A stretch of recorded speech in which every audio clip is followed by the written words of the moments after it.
Yeah, my doctorate's actually in critical studies and experimental practices from UCSD. It was housed in the Department of Music, but it actually crossed over into Native Studies. They didn't have a program that dealt with critical Native studies or analysis when I was there. They still don't at the school. So I actually had to create my own doctorate degree. But as the fine professor said, you know, my background does come as being a multimedia artist specializing in sound and music, and it really has crossed over into all of these other areas of interest that I have. As a professor here of American Indian Studies, one of the things that's really captivated me is not only Native music, obviously, but also culture and the pop cultural revolution, if you will, that's been taking place for Native people, and then the misunderstanding and the misrepresentation that's come through the media. And in particular, it's probably because I have a fashionista for a wife and a little growing one, a 9-year-old. Shopping with them has always been quite interesting. So going through and being swapped up in all the fashion discussions and such that my wife and my in-laws take up, I started noticing lots of the strange trends and things that were coming up out of a Native representation in American pop culture through the lens of fashion. And the industry. And so that really kind of caught some attention to me, to the point where I've actually been escorted out of major department stores for taking pictures of things. Don't go and do that. I would not recommend it. But I'm always on the lookout and trying to see things that are of interest, that have a Native tinge or a bend. But then also what's been very fascinating is the misrepresentation of Indian identity and the miscasting then, which then perpetuates the stereotypes of the Indian identity throughout fashion and pop culture. And that's kind of something that's been a side project of interest for me. And then that extends into lots of other things, how it is that powwow singers, how they wear their pants and their clothes, how they sit, you know, body language, all these things. You know, skate deck art for skateboarders, for Indian skateboard. I mean, there's a whole lot of stuff that you can get into. And even on the weekends, you'll catch me wearing my Native Threads hoodie, right, as I'm running around, you know, trying to mask myself as well. So, starting off, you can see this really fabulous picture here of Johnny Depp. My daughter, who actually went through the PowerPoint with me last night as my audience member, was really captivated by this. She couldn't believe that this was Johnny Depp. And here you can see him wearing the famous plain style head bonnet, the war bonnet, right, with his face painting, the red white that's there. And what's fascinating about this, does anybody know what movie this is from? Anybody remember? No? You didn't see it? Oh, you got to go out and see more movies. Neverland. This is from Neverland. And so they toned Johnny Depp down from being that savage, you know, buckaroo that he is, right, in Pirates of the Caribbean, into making him more of the younger, docile person. But this war bonnet that he's wearing, the headdress, if you will, from the plain style, comes from a non-native company in Canada that on their website has to list that they actually are not native. If they did not do that, they would actually be breaking federal law, because they would be falsifying and misidentifying an Indian relic or Indian wear. In this case, it's a costume, because he's dressing up. He's doing what Philip Deloria calls playing Indian. And that's what he's doing. He's casting himself in an Indian lens. So he's mimicking, he's mocking, even without saying anything. And what's nice about this is you can see he's got kind of the quasi-stoic face, right? His mouth is shut. You know, he's complacent, but yet he remains as the male figure, the dominant European figure, as still being in control. And so this is a way for him to show, without saying anything, that actually the Indian is deceased and only exists because he's wearing it.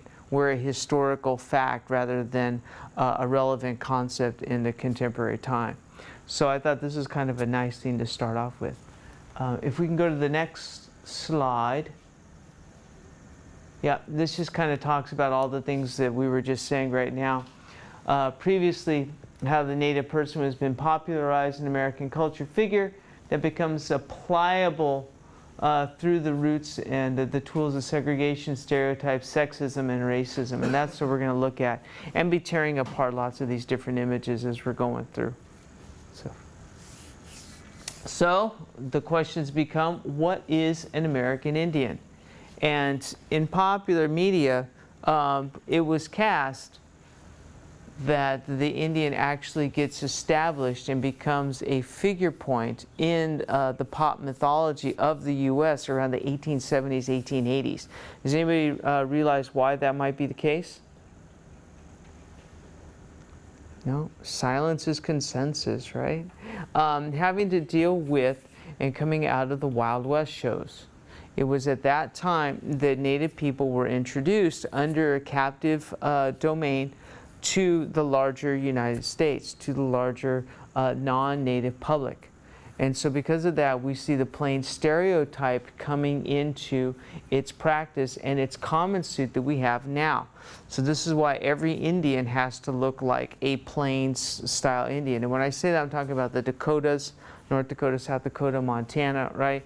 With the long hair, always on horseback. The men have to, have no shirt on, right? I mean, I'm not supposed to be wearing a shirt. I'm supposed to be coming in with my loincloth on. These kinds of things, right? This kind of an image, the savage person. And that stands out then for the U.S. because then the Native person is captured. And as the abstract said, we become pliable. We become a manipulative component, the clay, if you will, coming out of the earth of the U.S., but we're able to be kind of messed and toyed with through the new settler community, through the new colonizers, the people that came into the U.S. They were settling it. And we were on display. And this is a very important point because the Wild West shows did not stay in one area. They traveled around the country. And there's a number of different circuits, actually performance circuits, that went around. There was some for singers, musicians. There were some for artisans who went around the world even, as well as across the U.S. Native people were fixtures in the presidential parades after the campaigns, up and down the New York Macy Street Parade, a number of different places. But it was all cast to create American myth that the Indian was dead, the Indian was deceased, and that we were under control. We were able to be showcased in all these different ways. Native people were then made to dress as different indigenous people. Not often were they allowed to wear their own traditional attire, nor were they allowed to practice their own traditional styles and manners. So we were always thrown under the gaze of what it was to be an Indian person captive inside of the American imagination, right? So then that brings us down here that we were fictionalized by moniker and then by the name and the branding, and that stands to the point about the Plains, being the Plains person, who and what is an Indian person. We all have to be in the Plains style. We all have to be coming to school on our horseback, those kinds of things. Language is always taken out. That's another big one. Establish and support a Euro-American hegemony, and that's just the power. That's the power structure. The Native person is not given a voice, we're not given political rights, we're not given social rights, we're not given any of the attributes that a person who would be considered an American citizen would have or would be.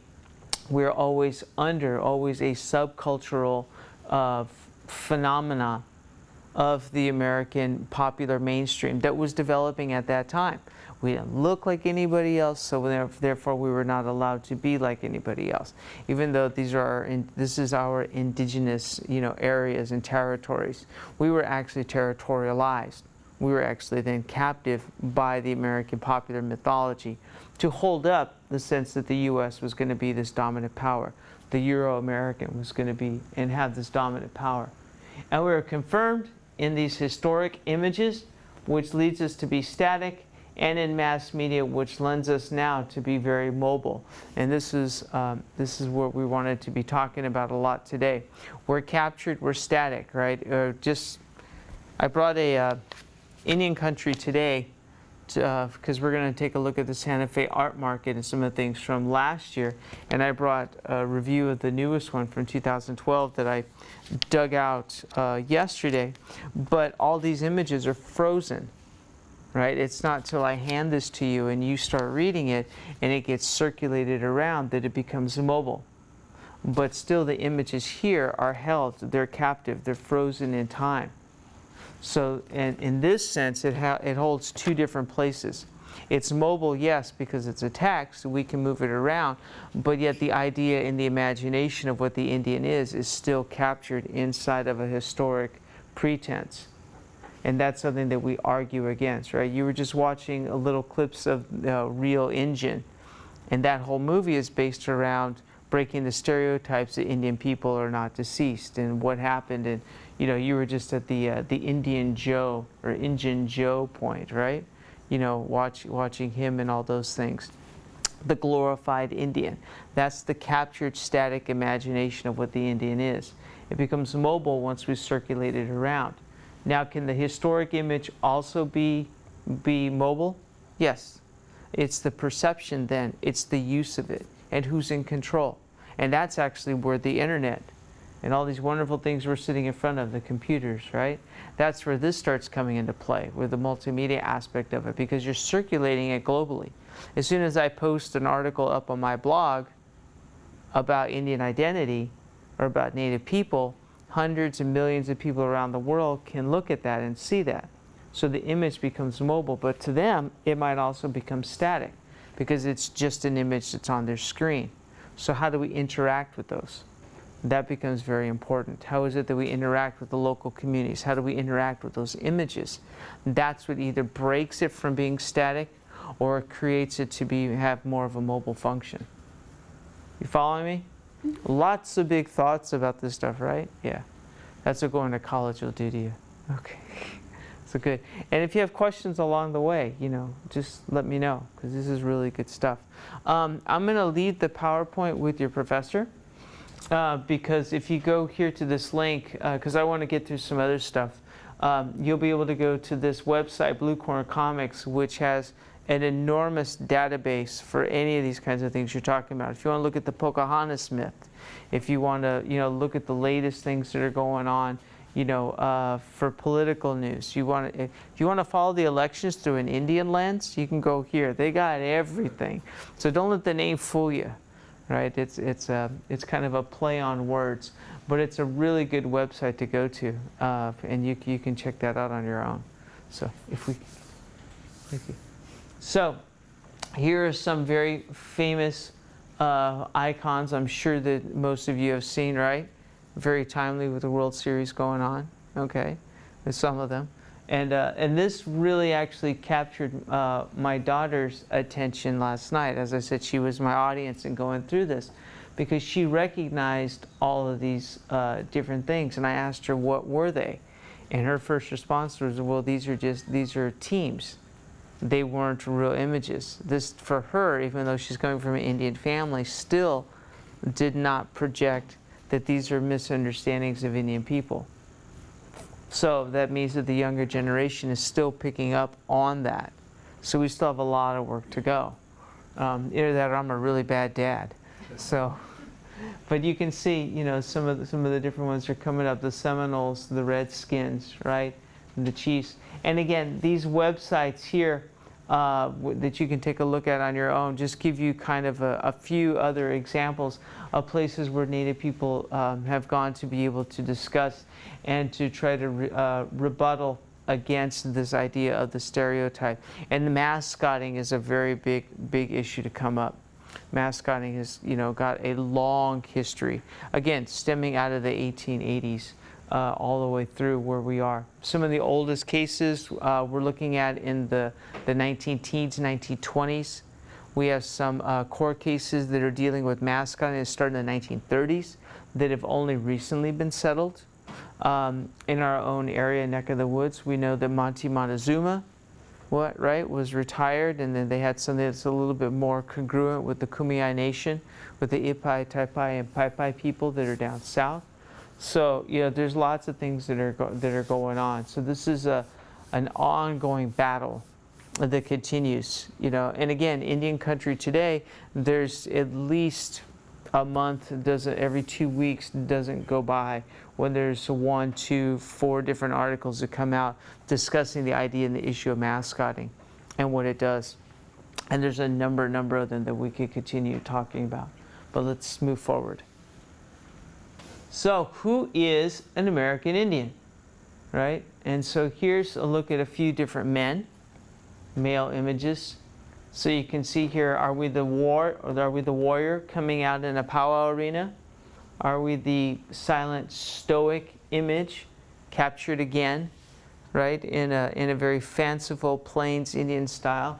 Or are we a contemporary man who's, in this sense, trying to reduce his Indianness to a high fashion model look? But you can see the face painting that he's wearing there, that again then stands out as a stereotypical marker. Somebody's having him portray his Indianness, right? And if you notice that last image, it's in a very feminine quality as well. So there's some play on it. So the native man is being toned down, right? The savageness is being taken out. That's why these are nice to have juxtaposed against each other, to have set up aside each other. So you can see that. Very contemporary. This powwow was actually in Balboa Park, down on the other side of, what is that? The Aeronautics and Space Museum, in that kind of open area. The Hall of Champions, usually they Yeah. have a powwow there. Yeah, right on the back side of that, across from the hospital. That's right there in that little vicinity. There's at least 2 that take place there. That's where this image is from, and I'm standing in front of the other gentleman that's here, the other native warrior who's coming in, the other gourd dancer, carrying the United States flag. You see the California, the POW flag is back here, and then here's the grand staff, right, the eagle staff that the company would have brought in to celebrate the powwow, the openingness of it. But this is a good image because then it's showing something, first of all, that's very relevant, it's very current, it's in our local area, and you're seeing native men who are coming in, both in regalia, and he's actually wearing his regalia as well. He's wearing just a different style because he's a gourd dancer, and so they have a variation of a regalia style that they're wearing.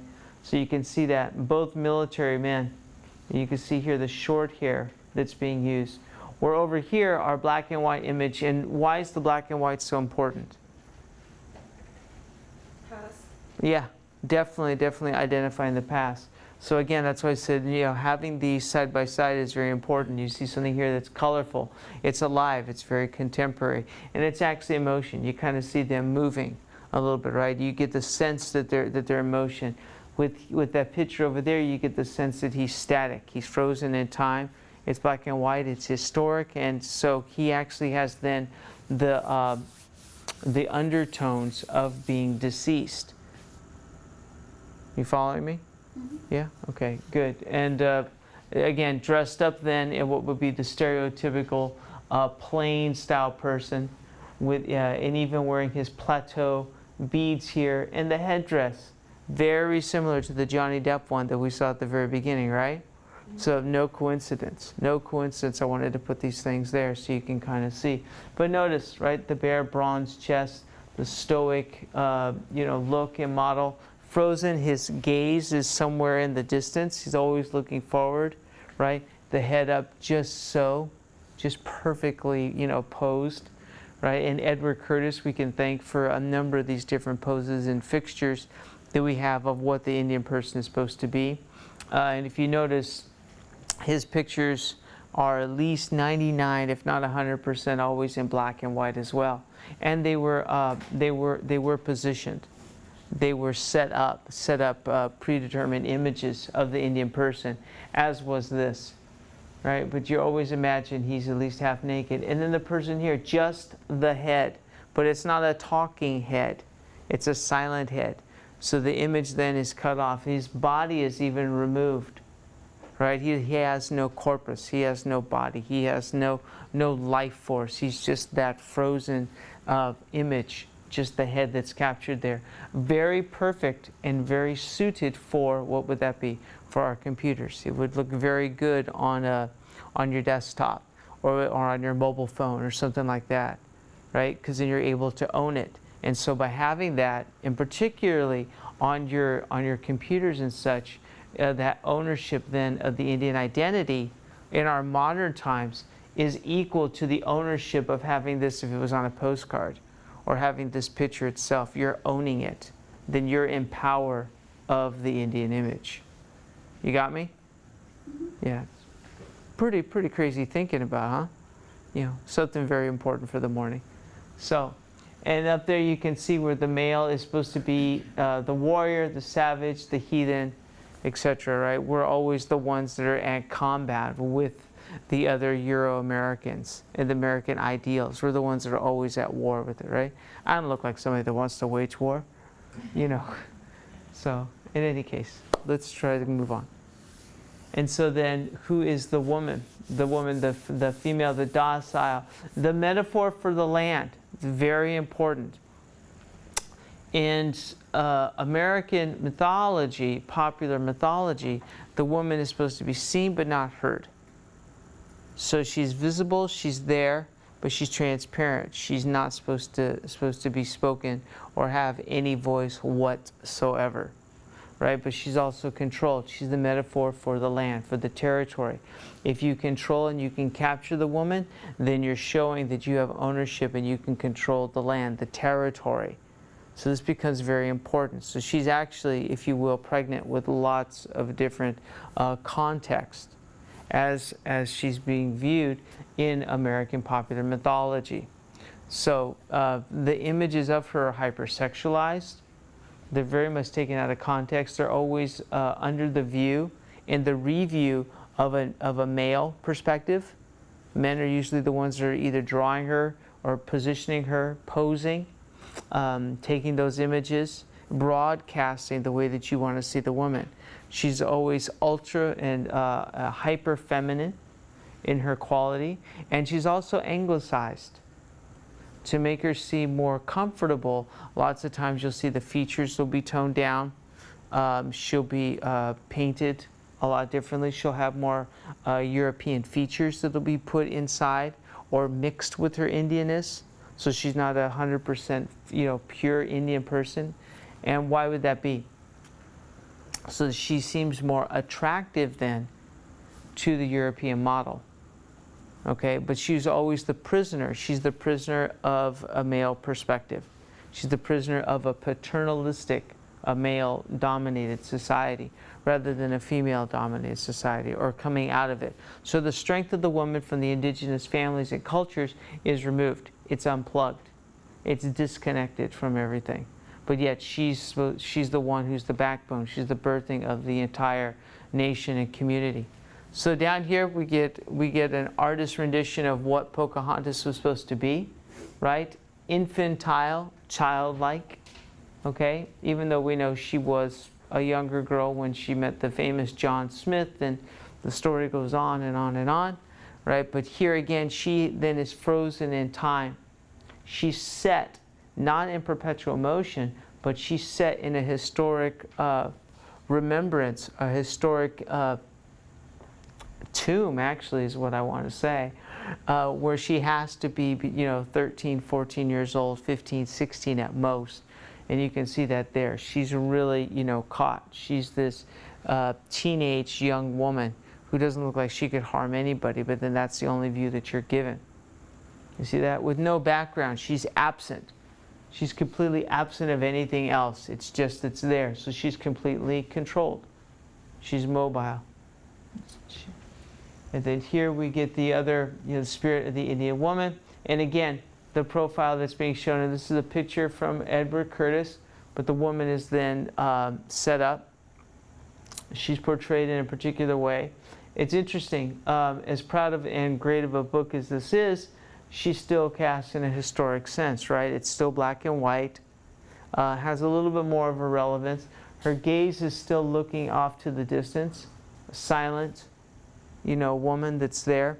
But it starts to yield upon something that might be a little bit more proud, a little bit more important, but yeah, we still see her kind of under the image and frozen. And the border here is very important then as well, because now she's caught, she's framed. And that's why that last picture is so interesting to see, because now you can see the full border, but again, it's just the head, right? Her corpus, her body is completely removed. You see similarities between these and the other pictures? Mm-hmm. You see some relevance that's there? Yeah, and then look at this one, right, with the head that's up again, you know, with that nice pose and picture. Hair always flowing, right? Here she can't have her hair in her traditional braids. As such, the hair's got to be flowing. She's got to be in communion with the animals. If you notice underneath that, you know, quasi buckskin that we can see there, you know, the image or the, was it the prejudice is that she's going to be, you know, barren. She's going to be naked underneath, right? She's going to be unclothed. So again, we have the hypersexualized notion coming in. Interesting, the creators of the Disney Pocahontas, they talk about that they needed to actually hypersexualize the image of that character. And when the artists were creating her in the image of Irene Bedard, and when they were drawing her out, they had to continue to make her more, in their words, more sexy, more attractive. They really had to mature her as a woman, but they really wanted her to be as such. So there's no coincidence why she's wearing a scant, you know, a very short dress, you know, and she's, you know, running around, you know, nearly, you know, full bosom, you know, showing. I mean, she flirts with a lot of danger there, you know, but it's because they know, the directors and the people who set up to make that version of the movie, of that telling of the story, knew that the majority of their audience may not be Native people. It's going to be a majority of non-Native people, and that's the audience they needed to appeal to. So with this, who do you think is going to be buying these pictures? Which one's going to be more safe to the non-Native community? This image or that one? You know, who's going to want to spend the $13.95 at Barnes & Noble to be able to buy this book, right? Maybe $9.95 on your Kindle, but you having that in your house, having the other one, you know, seems a little bit more likely in that sense. So the woman has a lot of reading, you know, that we can see and cast from this. And you can see the other points there that we were just going through. This is so awesome. So the American Indian, assimilated, termination, and colonization. This is what we were just talking about. If you control the native, you control the land. Or as Henry Pratt, the gentleman who set up the Carlisle boarding school, said, you know, you want to kill the man, or kill the Indian but save the man, right? You want to take out all the Indianness in the person, but you want to save the shell, because that becomes then the workforce. And that's exactly what it was. If you can control the image of the Indian person, if you can control who they are, then you have complete control over everything else. You're showing the settler colonized society that it's safe. It's safe to settle on the land because the Indian is gone. The Indian is then removed. And so that's what this is speaking to. So the historic image here of the famed stereotypical Plains teepee, and the horse image, right? Because we all come from a horse culture. Every Indian person is supposed to be able to ride a horse, even as a young child, right? But if you notice, there's nothing else in the background. Everything else is absent, right? And again, still cast in black and white. Where's the color? We've seen one colorful image that I brought up there. So where's the color? So all these things are very important to be reading and looking at as you're projecting it, because that style, that creation, that construction of it does something. That's the undertone. That's that sub-reading, the level that artists really do take into account when they're setting these things up, when they're having them go, because this will then be perpetuated in time, because this is a sense of time. It's a sense of historic time. You with me? Cool. Good. I'm glad to see all of you are so intent with this. So let's go on, please. We got a minute. All right. Which brings us up to date then. Now here's where all the color and fashions come in. And again, I said this is from 2011. I brought the one from 2012, the reading of it from here. So if you want to take a look at these, this is good. Why don't I just pass this around? you can take a look there. But the question then comes up about all this. If Indian representation is caught and cast so much under the view and understanding of American popular mythology, then where do we have representations of what is Indianness? Where do we see it? And if we were talking about static versus mobile, then how are those images, cast and presented? And looking at some of the fashion things that have been coming up, the fashion garments and such through the industry, we get to see that these are the most transportable, these are the most utilitarian, right? We all need clothes to wear. We all need some kinds of things, to decorate ourselves. We enjoy that, to beautify ourselves. But then the Indian image becomes something of a stereotypical icon that is being worn, is being showcased, is being demonstrated in some ways not so positive as we're looking at from the images. So then the artist and the stylist have now taken the transportation model that we are by broadcasting the fact that Indian people are deceased and are still able to be palatable. So here's just a few things you saw. This nice, wonderful leather bag with all the turquoise that's there. And then the artist had the hand laid down so you can see more of the jewelry, right? How many of you see that and would think that that's an Indian piece? That that's Indian art? Definitely? Yeah, okay, so good. A few hands are going up. And then what about this? The stereotypical leather bag? Definitely, right? Yeah, what brings it up to you is maybe a few things are standing out. Number one is that it's leather, right? So it has that kind of look. And then it has the fringe that's hanging there. So that's a very big deal. But we know that actually fringe is not a native trend. It was not a native style. It was actually created on the East Coast by trappers, because they were very attracted to the way that Indian men and women wore their clothing and how fitted it was and how durable. So when they tried to model the clothes after that, they had all of this hanging material that they didn't know what to do with, so they shredded it up. And that's where fringe started coming into play, where the Native people thought it was really funny because it seemed like it was a waste. So today we see all of this hanging fringe and all this extra material that's there that's showcased for design and for fashion purposes. It's actually considered very wasteful because you could use that material, those extra leathers, for different things. So native or non-native designed, what do you think? Indian designed? Non-native designed? What do you think? It reminds me of it. It reminds you of it? Okay, so you're on the fence. Okay, you're in the undecided category, right? Yeah. How many of you think it would be an Indian piece? Few of you. Okay, and how many of you think maybe not? And then the rest are just not going to vote. Correct. Cool. Yeah. Always vote. Always vote. Indian people worked hard to vote. It actually is. It's a work by an Indian artist. Indian or non-Indian artist?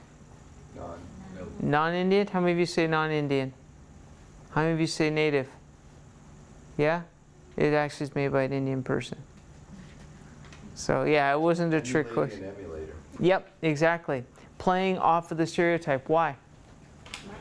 Money, exactly. This is the economics of where it comes into. So we were talking a lot about the media, we were talking a lot about the transportation or the transnational concepts of the Indian identity, how it could be becomes a portal of understanding, but behind all that is the big almighty dollar, depending upon what country you're in, right? So yeah, the economics of it. So yes, playing the Indian, but doing so for that value. Let's go. Let's try. Okay, so now we have some other images I brought up. This one's really nice. This is your little brooch that you'd wear on your collar. Everybody see that? You see? Yeah? Now what is it the image of? Profile. It's the profile of? Chief. Right, well, Warrior. a warrior, okay. And what's the warrior wearing? The bonnet. Yes, the war bonnet that's still there, right? The headdress. We haven't left that one yet, have we? Yeah, you notice that the men have to wear that? It's emulating that warrior status again, right? And it's not too terribly big. Cast in ivory, that's there. And then over on the other side, you see that wonderful, wonderful ring. It's just one ring that I just can't get enough of. I love that thing, right? So, Indian works or non-Indian? What about this one? Let's start here, since you're talking about it. Indian craft or no? Indian made? And I noticed I called it a craft rather than a piece of art. It can be understood as a piece of art, but we're looking at it in a different way right now. So, Indian work or non-Indian? Indian. Yeah, how many of you would say this is an Indian piece? How many of you would say it's a non-Indian piece? Non-Indian? A few of you don't want to vote? I noticed a few things over here, the people who don't want to. It actually is. It's an Indian piece. And then looking over there at the rings, our beautiful rings, the jewelry set, Indian created or non-Indian made? Indian. They've all been Indian so far, so. So it's going to stand to logic? Okay, yes, we'll give the cat out of the bag. Yeah, and this was made by the same person that actually made the bag with all the turquoise and everything on it previously. It's the same designer. So yeah, and that's actually her hand. That's the artist wearing her ring. So very cool. You actually would have been able to pick up on this a little bit easier, because to be in the Santa Fe art market, you actually have to apply to be in there, and you have to qualify that you're an Indian person. So the paperwork that you submit to be allowed entry into the Santa Fe art market actually has you prove your Indian identity before you're actually able to sell. Yes? Not like, as like a vendor? Yes, as a vendor. Oh, okay, but anybody can know, right? Anybody can attend. Yeah. Yeah, and the preponderance of audience goers and attendees are non-native people who come in, because it lasts for a week. It's a huge, huge thing. It takes over, the major part of Santa Fe itself, Santa Fe, New Mexico. But to be a vendor, to sell there, you must be a native person, and you're proving it through your Indian identification number, your enrollment number, lots of different ways. Yeah. So what they sell, does that have to be Indian made? Excuse me? What they sell there, do they have to make it? 'Cause you said Oh, you don't have to make everything there. You bring in, you could bring in. Yeah, but usually the vendors are still creating and making things while they're there, because they're going to go someplace else and they're going to sell other things. So yeah, did you have a question, sir? Sure? You sure? Okay. All right, good question. Yes, ma'am. You guys have Indian numbers? Yes, enrollment numbers and identification numbers. Yeah, to keep track. His census and census identification is a very big deal for Indian people. Okay. Yep. They got to know how many of us are around. Yeah, and that's actually one of the main ways that you're identified by the federal government. You have to prove that. To this day, when I fill out grants and things, to help out, that would be funded or have any kind of a relationship to an Indian project that I'm making up, first thing that I have to put in is my enrollment number, or my ID number, because I'm California. I have to put in my California ID number. Then after that comes my name. I'm a number before a name, which also stands into illogic as well. You have another question? You look very confused. No, it just sounds sort of odd to me that you guys are numbers. Still, yes. Yeah. How do they determine the whole blood thing? Because they always have that argument of like how much Indian you are and whatnot. Like how much of that really matters and goes into the being Indian. Yeah, and that's going to fall into categories that are designed and understood and created by the different tribes. So as the U.S. was being colonized from the East Coast all the way across to the West, different treaties and different negotiations were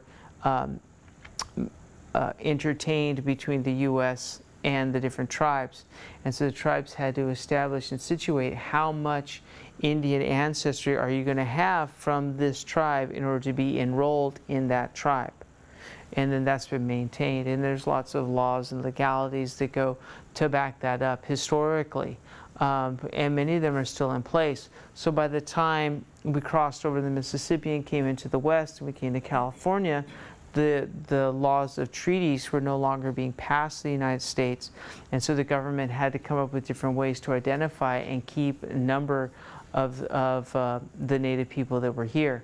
Because the whole idea is you got to get rid of the Indian. Why? Because you want to have the land, the territory, and the natural resources that are there. And if there are native people that are on that land, you have to corral them into an area that can be contained and quarantine them, put them aside, so that way they're out of the main areas that we want people to settle in, and eventually either steal or buy the land that they're on for those purposes. But in doing so, they're also trying to remove the identity. So this is why you take my Intro to Indian Studies course. We get all into this good stuff. Okay? So why do we call Native American people Indians? Well, Native American also by definition doesn't settle either, right? Anybody who's born here by definition is a Native American. So these are all the stereotypes that remain. And they're all political, and they all have social implications, and they actually can be even broken down by generation. Right? I mean, in my generation, we talk about Native people as being native, or indigenous. What's your indigeneity? How much of an indigenous person are you? Some people enjoy that, other people don't. American Indian's an older style, an older term. Native American's an older term. Indian is definitely a historic one.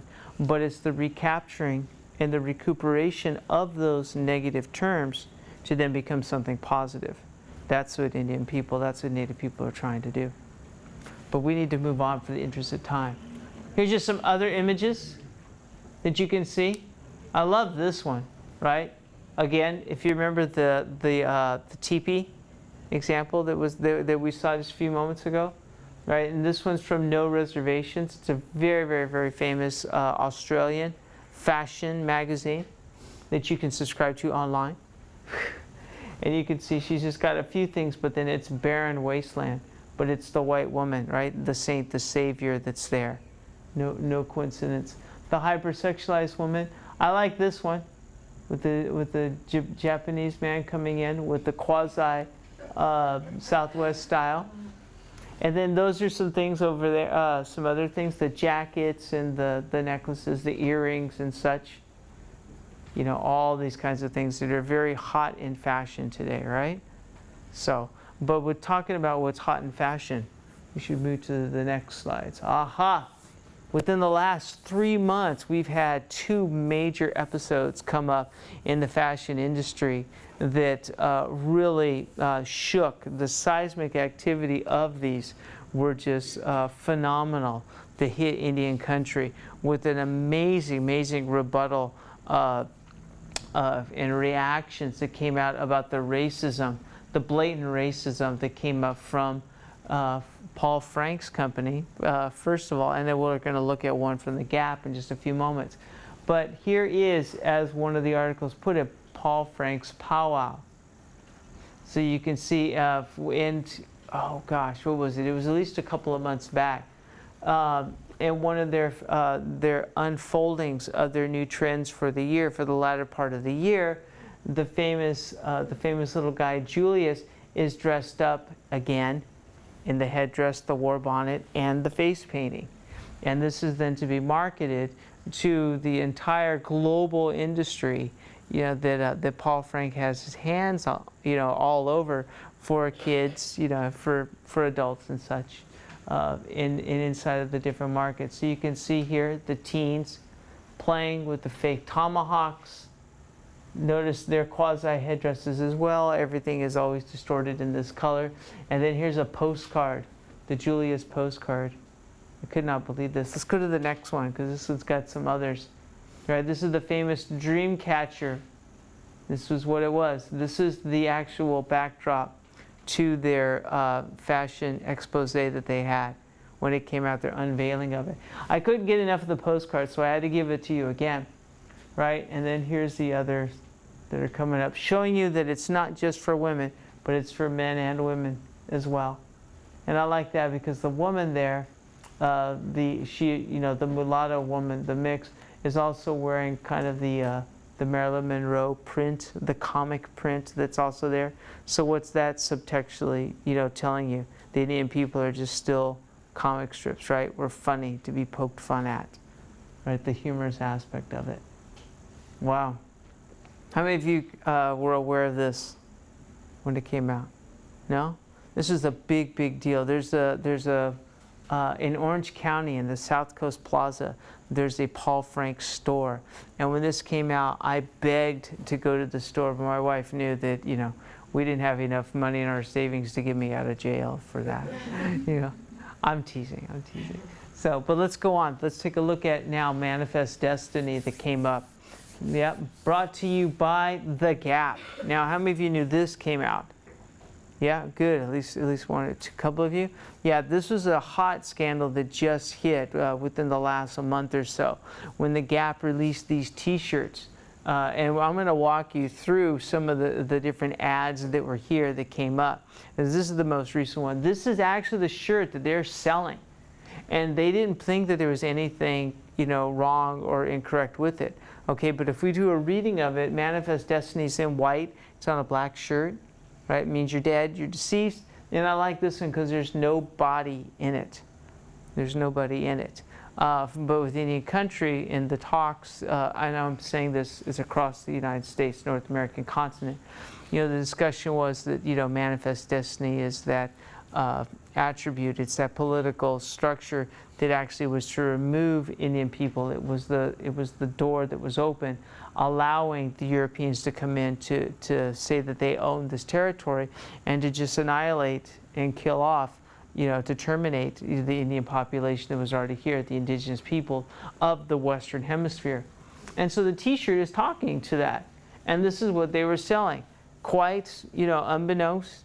And in Gap's original statements, that it was very just, you know, naively done. It was just genuinely done. It didn't have any extra meaning to it. But let's go to the next one. You could see how it played out in the ads, right? Everybody's fun. We're having a great time, right? Manifest Destiny is not such a big deal. It's something just to be played with. And who's wearing it now? You know, do we see an Indian person up here at all? Definitely not, but it's still speaking to that because it's, you know, he's got, and I love this one because he's got the, you know, the hand up almost in that quasi we won kind of a style, right? You know, they're jumping for joy, if you will. And then also then the African American person here, but if you notice, even he's toned down. He's that mulatto, right? So even he's, you know, not a full African person. So the Africanness, oh my gosh, I love it, right? They're having fun being racist. Exactly. And so that's saying that it's okay. This is all for fun. What's the big deal, guy? Why are you making such an image of it, right? It's all for fun. It doesn't really mean anything. It's the reading and what you're doing. Again, I draw your attention to my 9-year-old that when she looked at those sports icons yesterday, she didn't see the falsification of an Indian identity. She saw the sports teams. So in having this on display for the general public, what are you telling them? What subconsciously is going on?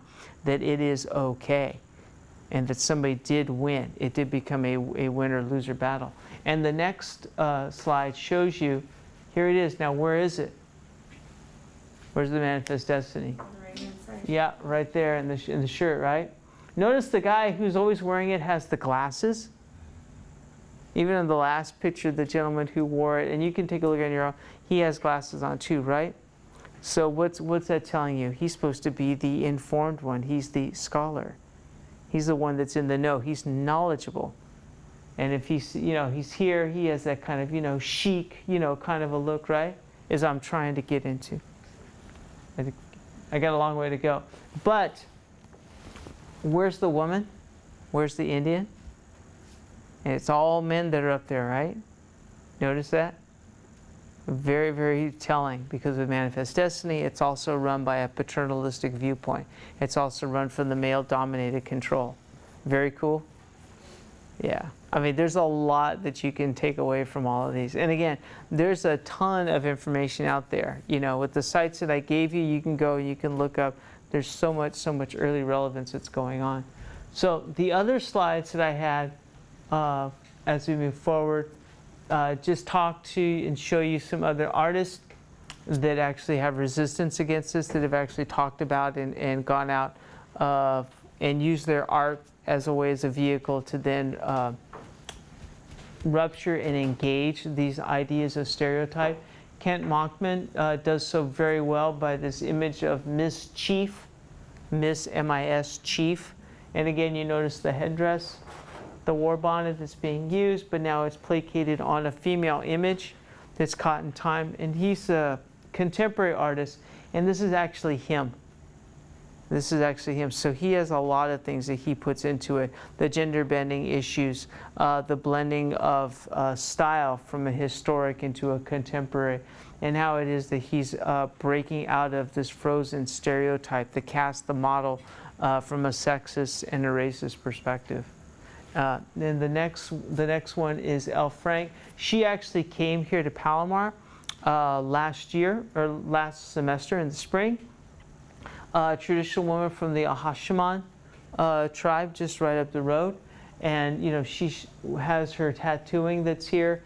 Storyteller, but she does very much the same thing. You can see her attire and look, you know, very much building her work upon language, storytelling, narrative, as well as her visual art that she does, and goes out and is very, very active, both physically as well as artistically.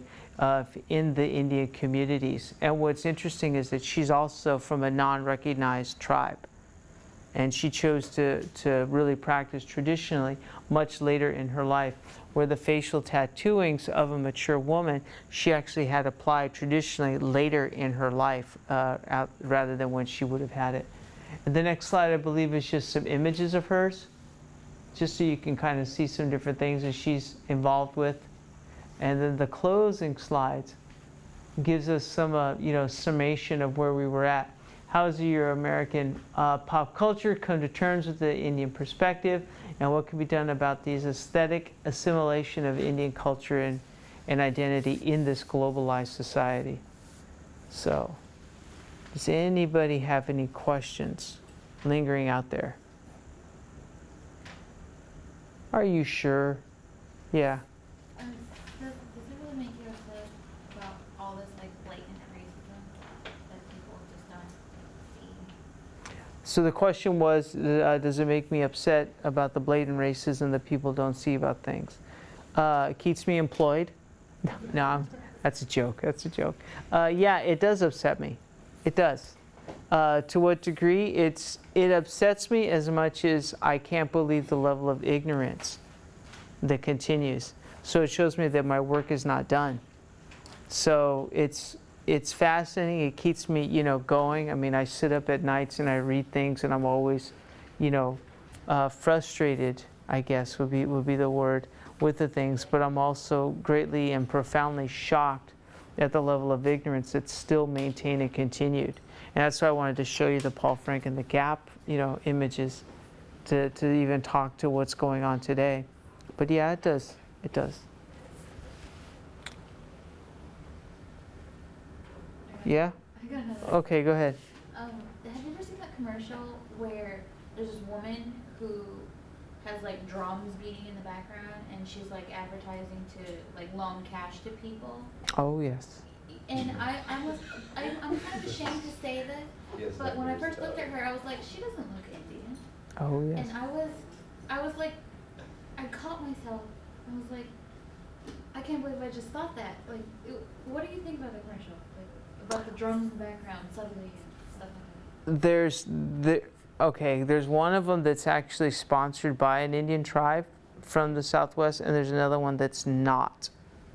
That's showing that. So let me talk to you about which one you're thinking about, because obviously the one that is not, that has more of the anglicized woman talking, is very racialized, and then the other one is more trying to model and perpetuate the future for the tribe. But we are also out of time, so I'll talk with you a little bit more. But I want to say thank you, and thank you, good doctor, for having me here.